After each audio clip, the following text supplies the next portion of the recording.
That's the intro. I was trying to think of a really super snazzy cool intro, but I just couldn't manage it. It just failed right out of the water. Okie dokie, let's open up the podcast notes and let's see what's cooking. Let's see what's cooking here on the podcast today. Okay, I changed my signature in honor of the new student, Wolfgang 85. I think my last two signatures have been as a result of student influence. Bogglers, my last signature was something about your internet going out because of the candle of the internet, some candle in the wind and the internet blowing out and your internet going out, some kind of strange analogy that I think Mindboggler wrote in his expression diary that touched me. It moved me. His expression, like a lot of you guys surprise me when you guys are actually practicing your expression, conveying your person. You have some surprising expression, some amazing things to say, and I thought that thing was pretty captivating, and I was like, wow, that came out of Boggles, the worst student at Manhood Academy, so I was pretty inspired by him. So I thought I'd take that as my signature. Recently, Wolfgang 85 joined up again. He's been lurking the forums before, but he's an official student now. Welcome aboard. Whoop, whoop, whoop. What did he say? He quoted me from a podcast. I thought he was quoting, just kind of encapsulating some of the ideas that were, when we spoke about convenience and convenience being your enemy. He said, convenience is your enemy. And I thought, wow, that's pretty poetic. I better quote him. So I changed my signature again. Convenience is my enemy. And then I realized he said, hey, that's from podcast Late Conversation Part 2 at the end. You're talking about convenience being your enemy. So I was like, oh, great. I have to quote myself. I actually enjoy when the students enjoy things. It's vicarious enjoyment. When you guys enjoy something from the podcast or from the book, like when I'm writing the book with LaDice, or we're talking about things, or, we're discussing things, or we're creating a podcast for you guys, I'm not really too aware of what's being said, other than, I'm trying to say the right thing and I'm trying to educate you in a competent way. Other than that, I'm not too self-monitoring or policing of what's going on. And later on, I'll listen to the podcast, or I'll enjoy something that a student said about the podcast or from the book, and I'll go back and read that and go, oh, hey, I like that. So I actually enjoy the work that's being done at Manhood Academy through you guys. And that's also another thing I wanted to talk about. Being a stimulation. We talk about guys needing to stimulate. You need to learn how to stimulate others when you're socially interacting with people. A lot of you guys don't realize that I have to be stimulated. Of all people, Plum. I bet some of you are thinking, and why does Professor Plum need to be stimulated? Why does Dr. Ladice need to be stimulated? Why do these social interaction giants, these social interaction pioneers, need to be stimulated by little old me? I'm just a student. I'm a retard. I don't know any better. I'm just learning from these guys. Why do these gurus, these masters of disaster, need me to stimulate them, need me to validate them, need me to approve of them? Why do they need my input? They're indestructible. They're beyond failure. They don't need me. Wrong. Social interaction is like breathing. It's like eating. Anything that's related to life, there's a dependency issue involved. That means I depend on you. You depend on me. Social interaction is a team sport. I hate saying team sport. I hate using those types of slogans, but social interaction is a matter of dependence. Believe it or not, even though you're retarded, even though you're incompetent, I depend on you, students, just as much as you depend on me, the instructor, the mentor, the teacher, the go-to guy. The guy who has the direction, who's supposed to be leading us, the Moses, right? I'm supposed to be taking you through the Red Sea. I'm supposed to know which way to go. But believe it or not, you guys are an essential part of my social interaction. You're like my social circle. Just like I tell you to go out and create your own social circles, I'm using you as my social circle. I'm creating you to be part of my social circle. So when I'm talking to you, when you guys sign up for the forum, when I interact with you, you guys become my actual social circle. So in that sense, I depend on your input. And I was thinking about it when I was leaving the house today. You guys don't stimulate me for the large part. You guys leave what would be the equivalent of leaving me hanging. Like I go out there to put the high five out there or the pound sign, and you guys leave me just hanging there. You guys, every now and then I get the sense that you guys enjoy the podcast. You enjoy the content. Every now and then you'll speak about it. But for the most part, I could post something and I'm like, oh, this is going to be an awesome podcast. They're going to get something out of this. Or, oh, this is going to be an awesome video. They're going to get something out of it. And there's like very few comments, very little input from you students. And that's discouraging to me. That doesn't stimulate me. That doesn't want to make me put out more podcasts, put out more videos, put out more content, write more, etc. I get enjoyment when you guys are learning something, when you guys are thrilled by something, when you guys are amazed by something, when you guys are getting some kind of benefit out of the work we're doing here. That's when I get enjoyment. If you guys don't respond, if you guys don't stimulate me with your feedback, if you guys don't stimulate me with your experience, how you're experiencing Manhood Academy, both the problems you're having and also the things you're appreciating about Manhood Academy, if I don't get that feedback from you, if I don't get that stimulation from you, I want to shut down. I'm like a girl you're talking to who is just not stimulated. I want to walk away. If I was talking to you guys, most of you guys I'd want to walk away from because you just aren't stimulating.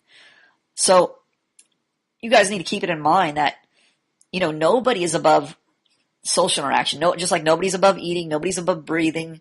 There's no super giant who has graduated from breathing, who's graduated from eating, who's graduated from the things of life. When you graduate from life, you become independent of life, you're dead. You're a dead body. So until you become a dead body, you're always going to be dependent. It's just a principle of life, being dependent. So just like you guys will always be dependent, I'm always going to be dependent. I'm always going to need some kind of feedback, some kind of stimulation, some kind of, even pleasure. I need pleasure. I need approval just like you guys need approval. You guys aren't the only ones that need the pat on the back, the good job, that I really enjoyed this about you, what you wrote. I like this about what you said. I like that you're getting the concepts. I like that you're learning. You guys aren't the only one that needs that validation. Even me as the instructor, as the so-called great Professor Plum, I need that stimulation right back. I need you guys to say, well, I enjoyed this part of the podcast, or I hated this part of the podcast, or I like this part of the book. Those type of things motivate me. They encourage me. They make me want to participate with you in a social interaction. So you guys always have to keep that in mind. You guys, yes, you're students. Yes, you're retarded. Yes, you're learning. Yes, you're incompetent. But this is where to practice becoming competent. This is the time for you to practice giving that compliment, giving that validation, giving that approval, or even that disapproval. Practice getting your expectations met. This is the place to do it. This is the time to fuck up. This is the time to have your failures. Don't think that I'm beyond failure. Don't think that I don't make mistakes when I'm interacting with others. Just because I'm aware of principles doesn't mean I don't fall prey to bad habits, to disorder, to dysfunction. Just because I recognize what healthy food is, that it's better to eat whole foods than to eat fast foods. It's better to cook your meals than to buy your meals. Don't think that I don't like In-N-Out Burger. I do. I love it. Don't think that I don't get lazy for a few days at a time and don't work out, don't go to the gym, don't do anything strenuous with my body. I do. And I hate it. I get lazy. I like things convenient, so I have to fight that urge to go towards entropy, to go towards disorder. We all need to fight entropy. We all need to fight convenience. We all need to fight our laziness, our tendency to take the easy way of doing things, the things that result in dysfunction and disorder. If you let yourself go, if you don't do anything to maintain yourself, if you don't exert any energy to care for yourself, you're going to grow a beard. You're going to grow funk on your body. You're going to have bad body odor after a few days. You're going to smell bad. You're going to look bad. You're not going to wash your face. You might get a rash. If you don't, let's say you just eat for convenience sake, you're going to get fat. You're going to experience health problems. So all kinds of things are going to happen if you don't work to maintain yourself, to maintain your environment, if you don't work to clean your house. I know that I hate sweeping the floors or dusting, and I notice there's dust in the either in the air or on the windowsill, and I'll see it, and fucking gross, but I won't do anything about it. And then after it just gets to be too much of a hassle, I need to remind myself, look, don't be a fucking lazy slob, clean that up. So one of the habits I've noticed that has changed for me is I hate to do dishes. I loathe doing dishes. I loathe touching the slimy stuff. But my sink, for the most part, is generally clean. Generally, there aren't going to be dirty dishes in there for over a week. Usually, I'll keep the sink clean of dishes if I can every day. If not, every other day, or at the most, not longer than a few days. Whereas before, I would let dishes pile up. And it would be disgusting, and I know it'd be disgusting in there, but I'm just like, I don't want to do dishes. I'm too lazy to do it, or I'll just make another excuses. I'll do it later, just put it off, etc. There's a million reasons, a million excuses you can use to not do dishes. But I've gotten to the point where now I hate a dirty sink. I hate having dishes around because I realize being in a dirty environment is like being at a strip club. It's like being in a ghetto. It's like being in an alleyway. It's like living in an alley. It's like living in a dysfunctional, disorganized, disorderly environment. You feel bad. you have a bad sense within you. You respond to disorder. Just like if you walk around in a nice neighborhood, it'll change your mood. You feel good. Even if you're feeling, not good or but not bad. You walk around in a nice place, nice orderly place, you'll be like, wow, this is a nice, beautiful order I'm looking at. This is like a beautiful orderly scene you're looking at, like a painting. If you see a beautiful painting, you're like, wow, that's a beautiful painting. I'm inspired. I'm in a good mood. Or if you go out in nature and you see a beautiful sunset, you see orderly trees, you see an orderly scene before you, you're like, wow, this is magical. This is amazing. I'm inspired. I'm happy. Conversely, if you see graffiti everywhere, if you see homeless people lying on the ground, if you see trash everywhere, you may not think it's going to affect you, but it does. If you live in that kind of environment, if you have a neighborhood that's like that, or even if your house is like that, if it's all dirty, there's dirt everywhere, everything's on the floor, it may not seem like a big deal, but that becomes a habit. That becomes your life. Your life, you become anxious. You become disorderly. You become depressed. You become hopeless. You become apathetic. All these things that are associated with negative feelings and a negative so-called, I hate using the term negative environment because I always think of like pop psychology and all that bullshit. But when you are in a disorderly environment, you have these bad feelings, these dark feelings, and they affect you. So what you need to do is you need to start exerting energy to take care of your environment around you. Not, brush your fucking teeth. You're going to get cavities if you don't brush your teeth. You're going to experience pain in your life if you don't brush your teeth. So cleaning the sink is like brushing your teeth, except outwardly. It's taking care of your outward environment. If you don't wash your clothes, people are not going to want to talk to you. They're going to smell something bad, a fermenting odor on you, and they're going to say, I don't want to talk to that guy. He's probably homeless. He has bad hygiene. I'm going to catch some disease if I keep talking to him. So those type of things are contributing to your downward spiral in your social interaction. Like if you are a great social interaction guy, but you fucking smell terrible, you smell like crap, people are not going to want to talk to you. Even if you're Professor Plum, you have the social skills of Professor Plum. If you smell terrible, it's not going to happen. You're going to offend people's nose. So you need to take care of these little practical things that seem like, they're inconsequential. Like, oh, I should just be able to burst in here with my great personality and attract anybody, get into a great conversation with anybody. But there's little practical things that need to be taken care of that affect your socialization with others. If you have bad breath, you may be able to convey your person and paint a great visual picture for people to enter into your experience. But if you have bad breath, nobody wants to stand around to listen to that picture, to listen to you speak. Take care of the little things. Take care of the little things. So, sorry I got off track here, but stimulation. It works both ways. I stimulate you, and if you're a chick, you're going to react, and you're going to go, oh my gosh, that was so amazing. Oh, I love that. That's going to stimulate me. Your reaction is going to stimulate me. So, in this student-teacher relationship, you're the chick. You're like the chick in the relationship. You need to react. Let's say you're a chick, an actual chick. I was talking to you, I was telling you all these things about social interaction, I was telling you this and that. Let's say I was even providing for you. I was paying for your meals. I was, providing you with a house, clothing. I would expect some type of appreciation. I would expect you to show some emotion, show something. I would expect you to stimulate me back. I would expect you to give me blowjobs. I would expect you to cook for me. I would expect you to provide reciprocation in the relationship. If you weren't reciprocating my provision, I would boot you out of the relationship. You would be gone. The same way if we were having this is hard to do because some of you, I should say most of you are foreign exchange students and I can't physically be in a classroom with you. But if we were having an actual classroom, I would expect things from you. If we were having a social interaction classroom, I would expect the majority of time we would be talking. I would expect everybody in class to participate, to speak. If it was a silent classroom, I would know there was a problem.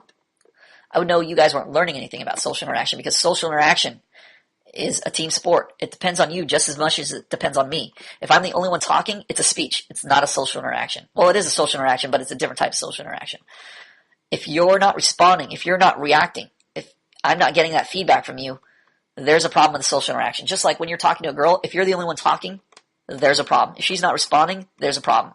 She may be shy, great, but at some point, you need to lead her. You need a director. Like, there are shy girls I talk to, but I get shy girls to open up because I direct them. I say, look, I understand that you're shy. Oh, look, you don't say anything. That's cute. But look, you know what really turns me on? You know what I like? I give her my expectation. This is me giving her my expectation. You know what I like? You know what turns me on? When you say something. Like when I say, I like that shirt that you're wearing. I want you to go, oh, that's so amazing. I'm so happy you said that. I'm so turned on. I'm so happy to be talking to you. And I'll use a chick's voice like I'm talking and pretending I'm them. And they'll laugh, ah, ha, ha. But they'll realize, that may seem like a little joke, but they're realizing that's my expectation. And when they do that, it turns me on. It makes me happy. And girls want to make me happy. Girls want to make you happy. When they're in the social interaction, you're the guy. They want to make you happy. Just like you want to meet their expectations, you're like a puss going, oh, how do I make this girl happy? Guess what? Even though they're tough guys, pretending to be tough guys, on the inside, they're thinking the same thing. They're just as insecure, if not more insecure, because they're girls. They're definitely more insecure innately by their own design. They want to make you happy.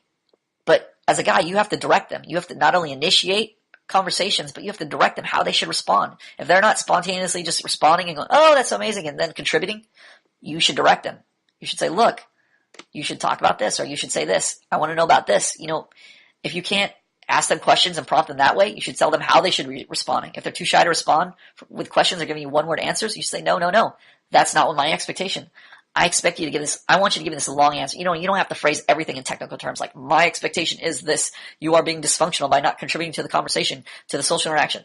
Now, you don't need to be retarded about it. Girls don't care about all the technical terms of social interaction. These are terms we're using for convenience to convey ideas to you right now. But once you're talking to another person, a guy or girl, just speak in your own terms. Like you would say, no, I like it. I don't like that. I like this, or I don't want that. I want you to do this. See, when you do this, it makes me happy. You don't need to say this satisfies me and stimulates me and causes me to socially interact with you. No, you can use simple terms, your own terms. You can provide your own context with the words you use. You could create your own context with your own words. So you would say, for instance, I want you to kiss me. See, when you kiss me this way, in this particular way, see when your lips linger on me like that, that turns me on. See these little hen peck kisses where you just lightly peck me on the cheek? Those are lame. Those are like my mom kissing me. I don't like that. That doesn't turn me on. But when you do this, see, I love that. Oh, that's so amazing. That's so awesome. See, when I convey how you affect me, when I convey how I'm responding to my environment, how I'm responding to you, that causes you to be stimulated. That creates an orderly social interaction. That opens you up to respond. That makes you want to respond in the same way. That makes you want to open up. As much as I'm opening up and conveying my experience, that makes the other person want to do just the same. So in your own words, creating your own context, you want to open up the other person that same way. You want to learn to stimulate others. Even Professor Plum, you want to learn to stimulate your teacher. A lot of you guys are writing entries. You're waiting for me to comment on them. It's not that I don't want to comment. Sometimes I don't have time, but I realize that you guys need stimulation just as much as I need stimulation. So I need to comment on them, even if I don't want to, even if they're, for the most part, I try to comment to let you know what I approve of, or if there's a major mistake you're making, or if your grammar's terrible. There's a lot of problems with grammar and spelling. You can't be satisfied with your incompetent spelling, your incompetent grammar. There's dictionary.com. I recommend that you buy a dictionary. You need to have a physical dictionary with you. So if you see a word, you can instantly look it up and you know how to look up a word. There are so many grammar resources out there. You guys need to look up, even if you have to do a grammar lesson a day, you need to learn the difference between a subject and a verb, how to make your verbs agree in the same sentence. You guys change tense sometimes because you're being like slang. You're thinking about how you would speak, and you're like, I can't. If we were climbing a mountain, we could use ropes, and then you change tenses. You're like, I can climb here, and I can do this, and I can't think of a good example offhand, but you guys change verb tenses without rhyme or reason, so you don't understand how verb tenses are working together in a sentence to create a certain past tense feeling or a present tense context or a future tense context. So you need to understand how verbs work in a sentence. That's grammar. That's using proper grammar. If you just jump from tenses arbitrarily without rhyme or reason, people are going to think you're retarded. People are going to think you're from the ghetto. People are not going to want to read what you write. You're going to sound like an uneducated retard. So practice your grammar. Practice improving your grammar. And I'm going to be tough on you. I realize some of you, like the guy, mother's son, I was debating. This was actually a difficult debate for me. I'm realizing this guy is on his cell phone writing this. I should let it slide. He's making these, he's spelling a lot, A-L-O-T, when there's a space, A space L-O-T, a lot. I have a lot of toys, right? There's a common grammar mistake. But do I want to let him stay incompetent, or do I want to say something about it? Do I want to apply pain and say, look, this is going in the trash. This is not going on the forum. I want this forum to represent your growth and competence. Yes, I want to have examples of you failing. I definitely want to have examples of you fucking up. I definitely want to keep examples of poor grammar and poor spelling from you. But at some point, you should be improving. I don't want to continually correct you. If I have to say more than one time or several times, look, your grammar's terrible, and you go, great, I'll try and fix it, and you fix it. And then next time I say the same thing, your grammar's terrible. Oh, great, I'll try and fix it. No, that's fucking terrible. That means I'm not getting my expectation met. That means I'm doing my job poorly. I should be applying pain at that point. I shouldn't be justifying myself over and over. When I'm explaining to you, look, you have grammar problems, you have grammar issues, this has grammar issues, and I have to do that repeatedly, I'm trying to justify myself to you. I'm trying to meet your expectation to allow you to have these grammar problems. I'm contributing to the grammar problem. Blah, blah, blah. Can't even talk. I am contributing to the grammar problem by allowing you to continually make grammar mistakes. So I need to get on your ass and say, look, fuckface, stop fucking up. This is going in the toilet, or just delete it, or just not respond to you. Actually, I wouldn't probably ignore it. I don't sweep problems under the rug. I handle them. I nip them right in the bud so they don't grow into big problems later on. Like some of you guys, if you just keep making grammar mistakes and keep failing, you're not going to spontaneously get better. You're not going to, magically or accidentally improve your grammar overnight if somebody doesn't come around and correct you and apply pain and say, look, this is wrong. You need to do this better. You need to improve this. You need to change this. One of the prime examples is one of our students who is actually an in-class student, Paperclip. His grammar is improved. I wouldn't say in leaps and bounds. He still makes occasional mistakes, but it's much better than his initial ghetto writing, than his initial what is it? Swahili, Negronese, whatever you want to call it. His crazy ghetto grammar. I just think of like an illiterate, neighborhood kid from the ghetto who can't speak properly. He's like, yo, yo, yo, what's up, yo? Just speaking like he belongs to a gang or something. That's what I pictured when I first heard him speak, and I saw read some of his writing. I was just like, this guy is from the ghetto. But slowly over time, his expression has improved dramatically, and he sounds like an educated person. He sounds like a thoughtful person. He sounds like somebody I want to speak and interact with. I would say that's a pretty dramatic improvement in his grammar, and I want him to personally write about his experience, how he improved his grammar. Did he read more? Did he start looking up words? Did he look up how to use grammar? Is it just from the reprimands he received, from the painful instruction? What prompted him to change his grammar or improve his grammar? I want to hear from him. So I think that would be helpful to you guys in your own personal improvement. Let's see what else. I made a statement about being great in one of the podcasts, and I wanted to clarify that because I was being flippant. Flippant. F-L-I-P-P-A-N-T. Go look it up. Dictionary.com. Anyway, I told our new student, Wolfgang, 85, that it's better to be pure than to be great. He said something along the lines of, you're great. It's some, generic compliment. And it's validating. I appreciate those things when you guys make those comments, but I want to clarify something. You guys want to aspire to be pure, not great. Listen to this again. You guys want to aspire to be pure, not great. Let's go over to one of my favorite resources, dictionary.reference.com. Here I typed in great. Great. Comparatively large in size. Big time. I'm living large. Large in number. Unusual or considerable in degree, power, intensity. Okay, some of these definitions are good. They have to do with competence. But other definitions, have to do with big, huge, significant in the sense of distinguished, noble, you're the big cheese, you're the important guy, you have the authority, that type of thing. So those things, when you're large, when you're on display, not important. It's important for you to be competent. If great is referring to your competence, like you do something right, you do something accurately, you do something to a higher degree of precision than anybody else, in that context, I would accept. That's great. But I would consider that more that you're functional than great. If you're doing something like if you're a watch telling time, you're doing exactly what you're designed to do. So I wouldn't consider you great. I'd consider you functional. That's not great. That's an expectation. That's to be expected of your design. So in that sense, you're not great. And I wouldn't aspire for you to be large or big, for you to stand out. That's not an aspiration I would have. The aspiration I have for you is that you would be pure. Well, let's look up the definition of pure here.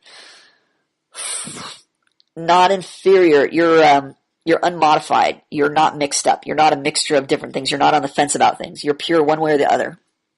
Don't be on the fence. Free of blemishes, straightforward, without a discordant quality. You're clear. Your tone is true. Pure musical tone, not a discordant musical tone that's mixed up, that's disorderly. A pure tone. Absolute. Absolute. Principles are absolute. Principles are pure. You want to be pure. You want to be like a principle. You want to be absolute. You want to have direction. One of the updates to the ebook we made has to do with limitation. And the more you limit things down, the clearer you become. If you're trying to find your way in the woods, the straightest distance back home, and there's 10 possible paths, and there's one clear direct path home, those 9 other options are impure options. They're non-absolute options. They're imperfections. They're impurities. They're not pure. If you find that one straight practical path home, that's the pure path. That's the absolute path. That's the principle. The principle is the most direct route. It's the best way of doing things. It's the most functional way of doing things. That's pure. It's clear. It's true. When you limit yourself, when you limit things to their bare essence, you have direction. Direction is the one efficient, functional way of doing things. If you have 20 different ways of doing the same thing, most likely it's not an optional thing. It's an imperfection. And by doing it over and over again, you'll discover there's a more efficient way. There's a better way of doing that. Until you get it down to its most efficient, purest form, that's direction. That's called direction. When you're going someplace and you're going in the right direction, when people talk about the right way, that's what it's referring to. When people say they're right, often they mean the best way that they know of. Not that they're actually right or precise, but this is the best way they know of. They say, I'm right, or this is right. So that's not technically right. And that's why people often have a problem when they say, be skeptical of people who say that they're right or I'm right. Be wary of that. And you should be wary, because you should always be skeptical of people claiming to be right without some type of proof, some type of way of verifying that.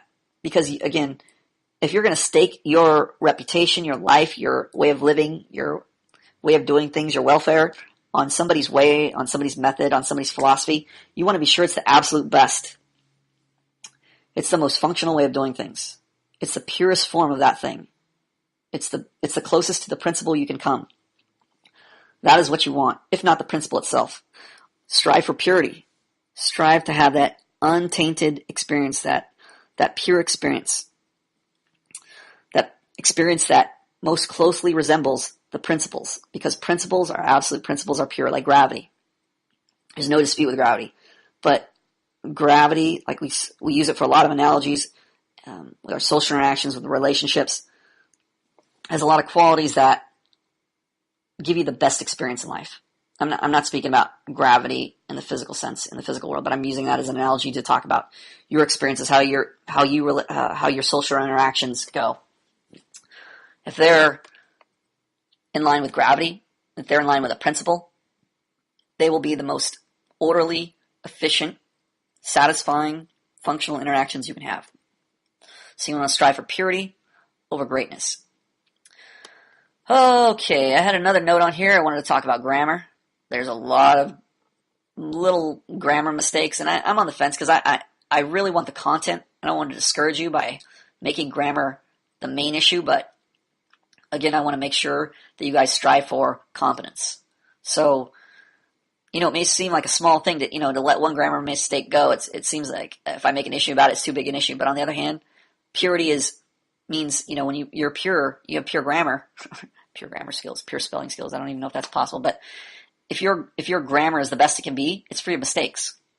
At the very least, you should be using a spell checker, so you don't have to worry about spelling. So there should be grammar issues that are left over. So at the very least, your spelling should all be perfect, should be taken care of. I don't use a spell checker myself, but then again, I'm not a student on this forum, so I'm giving myself a pass, but I'm not giving you guys a pass. And you know what? When I go back and read posts that have mistakes, spelling mistakes or grammar mistakes, I cringe. I hit that fix button or that edit button immediately, and I'm like, fix that. There needs to be a period there. There needs to be another paragraph. That word's wrong. I hate finding mistakes when I make a post and there's a mistake. So I'll try and fix it as soon as possible. That's what I expect of you guys. When you guys are rereading your work, to go over your grammar. Be sure your grammar is correct. Be competent. Do the most that you can to become competent in your speaking, in your grammar, not only your oral speaking, but in your written grammar, especially on the forum. You want this to represent competence. You want new students to read this and go, wow, these guys set for themselves a high standard. And I don't even consider this a high standard. I consider this a functional standard. You know, a lot of times we talk about high standards like this guy's too strict or this guy's too much. But you got to look at who's saying that. These are retards that are saying that are making this this type of complaint. It's too strict. It's too this. It's too that. You got to look at absolute things. You can't look at comparative things. So when you're comparing yourself to another person, you can't be like a fat chick going, oh, I'm only 400 pounds and that fat chick over there is 500 pounds, so I'm more competent than her. Sure, you may be better off than her, but technically speaking, if you're 400 pounds, you're a fucking fatty. You need to have an absolute standard, a healthy standard for yourself, not just compared to other people. If you compare your grammar to other people, to the average American or to the average person writing on the internet, you may have spectacular grammar. Your grammar issues may not be that bad, but absolutely speaking, terrible. You sound like you're from another country, like you're a real foreign exchange student just learning English for the first time. Don't let that happen to yourself.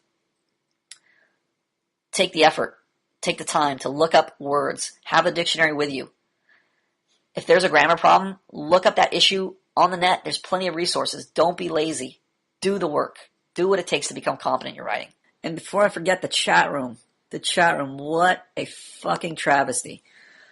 I know we've already spoken about this before, but the chat room is to practice conveying your experiences of the world to others.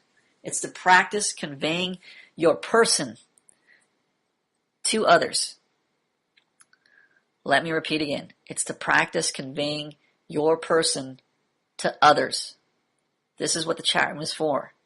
The chat room is not to practice your greeting. It's not to practice to say, hey, buddy, or the most creative way you could say, hey, buddy Roo, hey, Budmeister, what's going on? What's up, bro? That's called bullshit. That's called wasting your time. That's called wasting my time. That is called fucking up your social interactions. You retards who continually keep typing over and over, hello, how's it going, what's up, 2-word sentences, you are failing. You are blowing it. Knock that shit off. For practice, I would say type at least 7 words per sentence. I mean, make a minimum for yourself. Just since you guys have such trouble with your expression, make a minimum word count for your sentences, just to get in the habit of typing more. I don't want you to type more nonsense. I want you to practice conveying your experience to others in the chat room. This means you don't need to wait for a pretense. When you're talking to girls, you'll need a pretense. And even when you improve at your social interaction, you'll realize how insignificant that pretense needs to be. You could go right into the social interaction.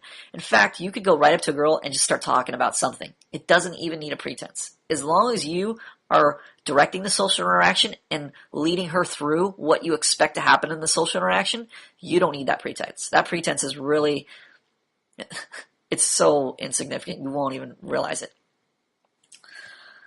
Now I'm just thinking in my head about how I could film a video, just going up and starting a conversation with a girl without the pretense. Like we talked about asking girls for the time, asking them where are places to eat around here. You don't even need those pretenses. Those are totally irrelevant. Those pretenses are for you socially inept people to learn how to bridge. They're not even to learn how to bridge the gap. They're just to give you an excuse to open your mouth. Really, that's all they are. The only reason, I'm trying to think here, the only reason I use those pretenses with other people are for their sake, not for my sake. It's to make them comfortable, not to make me comfortable, or not for the social interaction, for the benefit of the social interaction. To me, they're a waste of time. To ask where's a good place to eat around here is a waste of my fucking time. I just want to get right to the heart of the conversation. I want to talk about, I like you, let's go out. You know what, I want to do this and that, etc. I want to work backwards. So this whole idea about needing the pretense is utterly fucking retarded. It's a waste of time. You don't need it. Especially in class. The chat room is the classroom. It's for you to practice your candid expression. This is the time to drop all the fucking nonsense pretenses. The hellos, the how are you doing, the what's up, bro. You don't have to. I mean, if you're genuinely excited, you want to type hello, how's it going? Great. But if you were going to type that, you better fucking guarantee me another 20 sentences following that expressing your experience of the world, conveying your person to me, how you experience things today, that better follow that hello, how's it going, what's up. When you're asking how's it going, what's up, you're putting the onus, the responsibility for stimulating the social interaction on the other person. You're already lazy fucks. You don't need to put any more responsibility on anyone else. You don't need to make the conversation convenient for you. You're already a lazy fucking retard. You're already a conversational loser. You need to practice putting the responsibility on your fucking shoulders. You need to grow the fuck up. You need to learn how to be the guy, how to be the male of the social interaction. For your practice, pretend everybody else in the chat room is a chick. That means it's your responsibility to stimulate others. That means it's your responsibility to carry on the conversation. Now, you can look at this two ways. You can look at this as a burden, like you got to rake leaves on your lawn, or you can look at this as social freedom. Here's what I mean. Once I realized that girls were retarded and they depended on me to lead the social interaction, their disapproval didn't matter anymore. It was highly fucking irrelevant, especially online. It is so irrelevant, I can't tell you. It's just like fleas. There's like fleas hopping around. They're so insignificant to what you want to accomplish or how you direct the social interaction. They don't even matter. You're not talking to them in real life. You are talking to them in real life, but you're not kissing them. You're not, other than the response, you're not getting anything out of them. They're not giving anything back to you. So you got to look at this as like they're leeches. They're taking from you. So you got to use them to practice. So, let's see, where I was trying to think of a chat room where I practice, like on IRC or, MySpace chat room or various different places where they have chat rooms, you can practice talking to people. But our chat room is the chat room of chat rooms because it's dedicated to practicing your candid expression. So you should practice speaking about your interaction. Because we're not technically girls, you're just imagining we're girls for the sake of the interaction. It's going to be more difficult to lead us, direct us, but at the very least, you can practice conveying your person. Conveying your experiences. So practice this when you're in the chat room. Don't practice greeting people in the chat room. And for fuck's sake, stay away from food. I mean, food is like your go-to default staple topic of conversation. This makes you fucking lazy. It's too convenient to just talk about what you ate. Unless you can relate eating to life or eating to something more stimulating than just what goes in your belly and how delicious it was, don't end up like fucking Bogler talking about yogurt for 4 hours. Nobody gives a flying fuck. Unless you can bring me into that experience or let me see how you experience yogurt or make food a different experience or it's an integral part of your conversation, like you're speaking about this restaurant you went to or the food you're experiencing to convey something else or it's peripheral to something else or it's contributing to what you're trying to express, great, use it. But other than that, fucking avoid it. So many conversations about, I had breakfast today and there was eggs and the eggs were super delicious. I know you're trying to practice your candid expression and express to the others what your experience of eggs were, but after a while it just gets redundant because you're not doing anything else other than describing how you experience that food.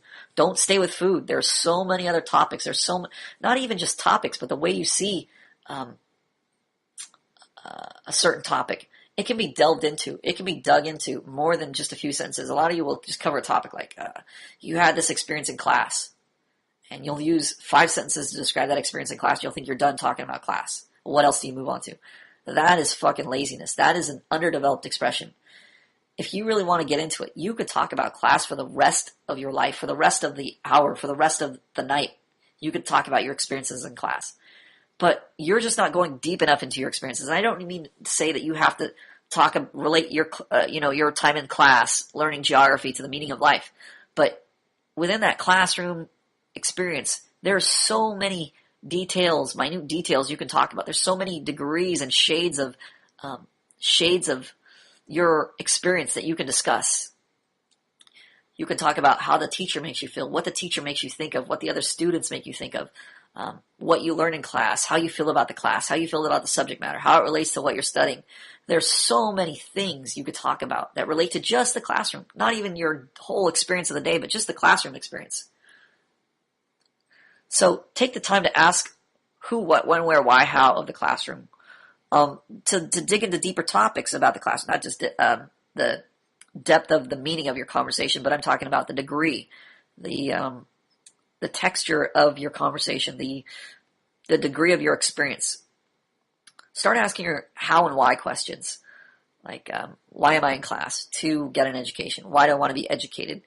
To earn money. Why do I want to earn money? So I can have a place to stay. Why do I want to have a place to stay? So I can feel comfortable at night. Why do I want to feel comfortable at night? Because it makes me happy. Why do I want to be happy? So there's so many ways to get more to the heart of a meaning by asking why. Now you can start asking how. How did I do this thing? How did I write a paper? I wrote it laying on my bed. How did I lay on my bed? I was lying on a horizontal position, my head back on the pillow so I could concentrate better. I feel like I'm getting better circulation to my head. There's so many aspects of what you're doing. There's so many aspects to consider about how you're doing things, why you're doing things, what you're doing, the way you're doing things. How is it different from the way other people are doing things? How is it similar to how other people are doing things? Do you consider how other people do things compared to how you do things? There are so many peripheral considerations to speak about when you're describing your experiences of the world, when you're conveying your person. There's so many ways to speak about it. If you're finding yourself coming up short, you need to dig deeper. If you need, a lot of you are lacking are social interaction models. You don't have examples, so you don't know how to riff. You don't know how to dig deeper. You don't know how to talk about things in a new aspect, from a new light, from a new angle. You don't know how to look at things at a different angle. It's like taking a picture. You can go around taking pictures at eye level, or you could be adventurous and put your camera down at your angles and start taking pictures of people from the angles up. You have a totally different angle. You can get on a ladder and start taking pictures. Buy yourself a camera, or take your own camera and just start taking pictures. Bend down at the waist, or get down on your, crouch down so you're bent at the knees, and start taking pictures of people from a midget's point of view. And just look at the different pictures you've taken. Look at the different perspective you've created. See how that makes you feel, how that makes you think about things. You'll see, just the perspective, I'm imagining it right now. It'll make people appear larger, and you'll get a grander sense of things, like you're a small ant in the world. So looking at things from different angles, different perspectives, you don't have that experience, so you don't know how to do that yet. And you don't have social interaction models. You don't have people doing that with you regularly. So that's why they invented these things called books. Books are guys who practice, for the most part, who practice honing their expression and practice honing conveying themselves to the world, so you get their perspective. Read a fucking book. Get some experience. Get some stimulation in your life. If you don't want to practice, if you're a lazy fuck and you don't want to practice, get a book. That'll be your model to practice, to model your expression off of. Once you read enough books, you'll have a cumulative expression. All those experiences, all that stimulation you got, you'll be able to convey something of your life, of your experiences, with all that knowledge and all those different perspectives you've accumulated while reading. So get a book, read a book. There are plenty of things to read online. If you're too lazy to go to the library, read something online, read some articles, look something up, look some topics up you're interested in. I like reading about sharks and dinosaurs. I'll read books about sharks and dinosaurs. I'll look at pictures. I'll think of things, while I'm reading those things, or I'm looking at those pictures. Those will make me think of different things. They'll make me think of fear. They'll make me think of things that are hidden in the ocean. What things make me afraid. I mean, all different kinds of things and experiences and topics will come up in my mind while I'm looking at pictures, while I'm reading words, while I'm reading other experiences of other people. Those things should stimulate me to start stimulating other people. If I didn't read books, if I didn't hear from other people, this site would not exist. If I was not stimulated by other people, by my own experiences, I would not be podcasting right now to you guys. This would not be going in your ears. The book, The Principles of Social Interaction, would not be written. In fact, if Dr. Ladice didn't come along to affect my writing, to affect the way I see things, to affect my precision, because he's very concerned with accuracy and precision, the book would not be in such, it would not be written in such a more precise way, in such a more, it's definitely more competent than the fucking articles everywhere. I don't know if any of you were older students or saw the other version of our forum where we just had articles up, where I had written articles, and they're just all over the fucking place. I mean, there's 100 times more verbiage, and they're definitely longer, but they were all over the place. And in some respects, it was good because I gave you a fuller experience of some of the things I was talking about. But in other respects, they jumped all over the place and are very confusing. It was a picture of my mind. I jump from place to place so quickly because I consider one thing sparks another thought, sparks another thought, sparks another thought, and I want to cover each of these thoughts in full. And I have so much to say about these thoughts because I have so many experiences and I have so much practice talking about my experiences with other people and interacting with people. So that just provokes more experiences. It's like a cycle. One thing provokes another thing, and now I'm off on a whirlwind of thoughts and ideas, and I want to convey all these things to you. So in the same respect, once you get stimulation in your life from books, from people, conversations, etc., then in turn that sparks thoughts in you, and then you want to convey those thoughts to other people. Then you get feedback, then you get reactions, then the thoughts you write make you think of other things, and so on, until you have created your own spiral of social interaction. So you're either going to spiral one way or the other. It's better to spiral towards social interaction than into social isolation. And that can easily happen. You guys, a lot of you guys are an example of what happens when you spiral the other way, when you have a downward spiral into social isolation, where you practice dysfunctional habits that alienates you from other people because they don't want to deal with you, they don't want to talk to you, they're not interested in you, they're not stimulated by you. So they give you disapproval, invalidation, pain, and your social interactions with them are bad, so you don't want to interact with them in turn, and that isolates you from them, and that isolates you more and more, so you don't talk, you don't go out, you don't socialize, so it spirals downward. So you spiral away from social interaction. You want to practice spiraling into social interaction, into interacting with more people, into widening your social circle. To practice that takes effort, requires energy, requires you to stop relying on things being convenient for you. You need to practice stepping out. You need to practice conveying a thought. Those failures you have, you need to practice conveying those. Those thoughts you have, you need to practice conveying those. Those ideas you have, you need to practice conveying those. The way you experience the world, you need to practice conveying that to other people. And I can't remember who suggested it, but I think there was a good idea. We're going to practice social interaction since you guys are lacking a lot of social interaction models and a lot of you are just lazy fucking period. We're going to practice. I'm going to try and make a note of that in my podcast notes here. To practice, I'm going to write that down so I don't forget it. Boop, boop. In the next class, practice holding a model conversation. It won't be a model conversation like this is the ideal conversation, but it will be a conversation model. A conversation model. And talk about the different elements of that conversation. Greeting. Totally fucking unnecessary. I'm going to put unnecessary. We'll cover all the elements. Salutation. Body. 5-paragraph essay developing your conversation. So we'll talk about the different elements and how conversation is sparked and how to keep it going, what we're talking about, how ideas play off of each other, how to stimulate the other person in the conversation. So we'll try to hold a conversation and have a model for you to examine, for you to be stimulated by that model, and for you to practice your social interaction in the chat room, so you can get more practice. And again, with your own friends, you should be practicing it. Every single person you interact with, that's practice time. Whoever you talk to, that's practice time. Okay, now it's time for a segment on the podcast that I like to call Shut the Fuck Up, You Cowardly Sackless Faggots. As you know, in one of my collection, let's see, you know when you have, like, some kids collect baseball cards and other kids collect, what do you collect, antiques, antique Smurfs, glass figurines, cars, I don't know, dead bodies in the basement, hookers, whatever you collect. You know, you have your little collections of things. Guess what I collect? Yep, that's right, you guessed it. Pickup artist newsletters. From this latest collection of garbage advice comes the all-star dates for... Oh, this is titled All-Star Dates for a Minor League Economy. So the economy's pretty shaky, and you don't want to spend that much money on dates, but still want to have fun, meet beautiful women. Okay, skip dinner, da-da-da. First one, we can live with. Second one, do things that are always inexpensive instead of doing something expensive on the cheap. Don't pull out a 2-for-1 coupon. Order tap water at a bar, or be a bad tipper. Women notice these things. Try dates that are inherently inexpensive. Yeah, don't be a bad tipper. Don't pull a 2-for-1 coupon, and don't order tap water at the bar. You know what happens when I hear these things? I want to instantly do them. I want to haggle with coupons with a guy, at the dinner table.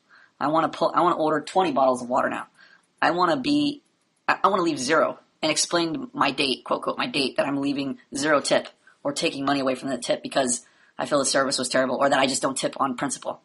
I want to break every one of these faggot nonsensical rules, which are basically social expectations created by people who don't have a fucking clue what they're doing, who don't know how social authority works.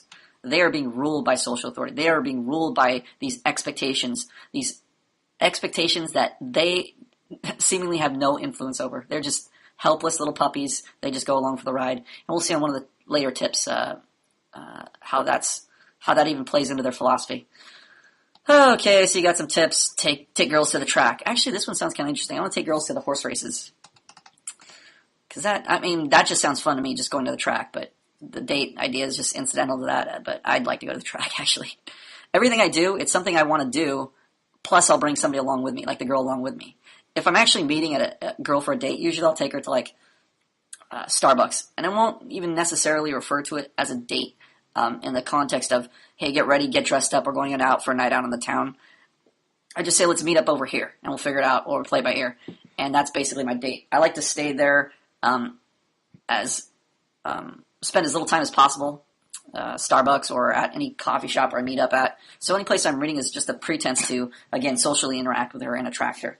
It has nothing to do with my choice of actually it does have to do with my economic decisions. I'm definitely not meeting chicks for dinner. I'm not paying big bucks for dinner. I'm not getting involved in dinner. That's not to say that you can't have dinner with a girl or you shouldn't have dinner with a girl, but I'm telling you how I do it, fiscally, economically cheap. I don't like to spend any money. I don't like to buy their coffee. If possible, I let them buy me stuff. So I will meet girls at like coffee shops or things like that. Okay, rule number 3, don't try to split the bill or go Dutch. If she insists on paying for her part of the date, let her. Make sure that she's really insisting, though, and not just being polite by offering to pay. How the fuck am I supposed to do this? Am I supposed to be a mind reader? This makes you into a neurotic little bitch. Well, why would any guy follow this advice? Quick quiz. Here's a quick quiz they offer you. Is it fair that men traditionally have to pay for dates? Blunt answer, who cares? Manhood Academy answer, I care, you fucking sackless faggot. I care. And that's why I can attract women and have a much easier time doing it than you can. I'm not talking to students right now. I'm talking to the faggots who wrote this newsletter. Is it fair that men traditionally have to pay for dates? There's a reason why men pay for dates. And we also talk about feminism, how feminism fucks up social interaction by advocating and encouraging girls to usurp your male authority, to take over your function, to nullify your function. And this is why girls now make their own money. They're in the economy taking away the money you would rightfully have to support them and pay for the dates. But now they want to make money, and now they still want you to pay for the dates. So they want to have the advantages of their new male position, their male authority, and then they want to have the advantages of being the female. Oh, you have to support us. Oh, by the way, we get to make all the decisions. Oh, by the way, we get to have our own, we have to vote and be independent and everything else. Oh, but we're not really independent because you have to pay for everything. So their blunt answer is, who cares? In other words, this type of, the dating experts at this company accept the world as it is. Let me translate that for you, because this is sales copy. This is to sell you on their system.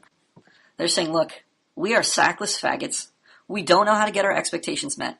We cower around women. We don't know how to lead women. We don't know how to apply pain to get our expectations met. We don't know how to apply pleasure to get our expectations met. So we're just going to settle for what's given to us. We're passive. We're like bottles in the ocean. We just go where the current takes us. If it takes us down the toilet, that's where we have to go, because we just accept the world the way it is. We don't do anything to change it or influence it. If you're at Manhood Academy and I ever hear you saying anything remotely close to this nonsense advice, I will take a shovel and hit you in the nuts myself. This is the fucking faggot approach to life. You don't want to end up a cocksucker on your knees, taking the world's cock in your mouth and sucking it long and hard. You want to be the guy delivering the cock to people, not on your knees sucking it. In this position, when you're the guy just saying, oh, you know what, I just blow the wind, I'm just a zen guy, I just accept the world as it is, you're going down the toilet. Because, as we've discussed on many occasions, when you don't maintain things, when you don't apply effort to things, when you don't direct the world and shape the world the way you want it, everything goes to entropy. That means, in slang terms, everything goes to shit. Everything gets fucked. Everything goes foobar. I don't know how many other ways to spell it out. If I just take my car right now and don't touch it for the next year, it will look like shit when I come back in a year. It won't magically look better. If I just let the car go with the wind, I'm just going to accept what, if I took that attitude with everything around me, I'm going to accept what the world does to my car. It could improve it. It could, it could corrode it. The weather could, turn it into a Lamborghini or a Porsche, but I'm just going to accept whatever happens. What the fuck do you think is going to happen? The same thing that happens to every other motherfucking thing, of both living and non-living, that's in the world. If you let it alone and don't touch it, don't maintain it, don't put any effort into it, don't put any energy into it, it will fucking decay. It will go towards entropy. It will obey the second law of thermodynamics, if that is the second law of thermodynamics. I'm going to have to check my science on that. Because this is not Science Academy, this is Manhood Academy, but I'm pretty sure that principle, law of thermodynamics is accurate. So, don't accept things the way they are, especially the social expectations of society today. They're fucked. They're the reason you can't pick up girls in the first place. They're the reason you don't know how to create attraction with women. They're the reason you don't know how to talk to people on the street, talk to guys, make friends, have a social circle of friends to depend on, to have fun with, to stimulate you, to share your life with. This is the reason. Because of these fucking retarded social expectations that you just swallow hook, line, and sinker. The ones that you accept. The ones that this newsletter tells you to accept. The experts in our system, we accept the world as it is. And it says, we use this knowledge to lead a happy life full of beautiful women. No, you don't, you fucking faggots. You sackless fucking liars. You don't live a happy life. When you're on your knees sucking the world's cock, accepting the things that come along, when you accept entropy, your life goes to shit. A happy life is not created or maintained by apathy, by accepting the things the way they are. You're fucking fooling yourself with that attitude. You may get, this is not to say you can't get short-term gains. Nobody's denying that you can get short-term gains. Like, if I find a suitcase full of heroin or cocaine or whatever, and I go on the street, I could sell it right now for a large sum of money. I can make a quick buck very quickly, right? I can do things the quote easy way. But there are a lot of consequences, long-term consequences that come as a result of that. I could be in a sting operation, or any number of things can happen because of the things I'm choosing to do. So just because you can get a short-term gain, these fucking hand jobs always try to sell you on the immediate gain, the quick gain. Like, getting something in 2 minutes is much better than getting it in 10 minutes. If you can have a meal ready in 1 minute, it's much better than that meal if it takes you 30 minutes to prepare it. This is fucking insane bullshit advice. Generally speaking, if the quicker things come, the less important, the less significant, the less meaningful they are to you. Rome wasn't built in a day. Michael Jordan did not develop his talent in 1 hour. You are not going to fucking learn how to attract women in one fucking weekend boot camp that costs $3,000. You're fucking out of your mind. You're insane. You're being sold bullshit sales copy. And that's all it is, bullshit sales copy. Do not fall for it. The golden rule of money, rule number 4. This dating system isn't about spending money to get the girl. It's not about getting the girl while spending as little as possible. Great. So I can look forward to spending a lot of money. It's about getting the girl in the quickest, most effective way without rejection. Okay, here's the problem. They're using quickest and most effective way as if they're synonymous. The quickest way is not always and usually isn't the most effective way to do something. There's something to be said for efficiency. You definitely don't need fat to the things you do. You don't need extraneous motions. You don't need extraneous steps. You definitely want to get rid of all the bullshit. But just because you can do something quickly doesn't mean you're doing something effectively. Just because I'm able to nuke a meal, a frozen TV dinner in the microwave in 1 minute versus having to cut the vegetables up, buy the meat, cook it, prepare it in a pan, and take 30 minutes to do all that just to have dinner, guess what? The way that took 1 minute in the microwave is actually worse for you. It's not as effective. Life is not about the quickest way possible. If it was just about who could shave off the most minutes to the things they're doing, yeah, sure, I'd say follow these systems of thought, follow these insane philosophies. But as you'll learn sooner or later, and most of you, like me, will learn the hard way, doing things the quickest way possible is not always the effective way. Be efficient, but don't be a fucking retard. Don't think that you can circumvent effort. Don't think you can circumvent the principles of the universe, the principles that run this world. I know it's wishful thinking, and it's very tempting to think that to read this bullshit sales copy and think, oh, if I just spend 2 minutes with this guy in a seminar and just go out with him to a club, I'm gonna learn how to fucking pick up women. I'm gonna learn the ins and outs of whining and dining and putting it in the vagina. It's gonna be that easy. You're fucking fooling yourself. I'm just trying to give you the unfiltered, honest answer here. I don't want you to waste your time. And a lot of these quick methods amount to wasting your time, because you may have a short, quick result, but you're going to have to later unfuck yourself from all the damage, all the peripheral damage, all the consequences that result from you doing things the short way. Just like if you think that eating at McDonald's is much better than preparing an hour to half hour meal, you're fooling yourself. You're gonna get your meal. You're going to be, boom, instant satisfaction. Woo, I got a McDonald's hamburger. I got a Happy Meal. I got the toy, too. Woo, look how much time I saved. Look how much time I have to spend on X, Y, and Z now that I saved all that time at McDonald's. Well, guess what? All that time you saved, it's going to the hospital. It's going to your fucking medical bills. Those short-term games are going to come back to bite you in the ass. That time you spent cooking, you were training. You were developing self-discipline. That time you spent cooking, you were creating healthy meals for your body that'll help your body function better in the long term, in the long run. So you actually gain time over the long run. Whereas the short way, you think you're just like when you're buying food. The tendency is, look, it's cheaper, it's a better buy. Go for the better price. So manufactured things are generally cheaper. So buy the manufactured things. But guess what? If you buy a manufactured food, something that's freeze-dried, something that's in a package, something that's in a can, versus something that's fresh or out of the produce section, out of the deli, meat out of the deli, that convenience, that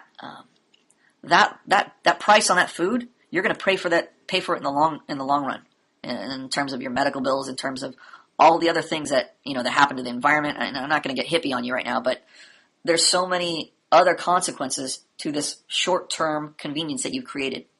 Just like if you have your remote control handy, you don't have to get up to go to the TV. You can press the TV remote from bed. Guess what? Now you're a lazy fuck. Now it's going to take even longer to unfuck you and teach you good habits. So there is an opportunity cost to doing things the easy way, to doing things the quickest way. Now you have to unfuck yourself and still learn how to do it the right way. The functional way.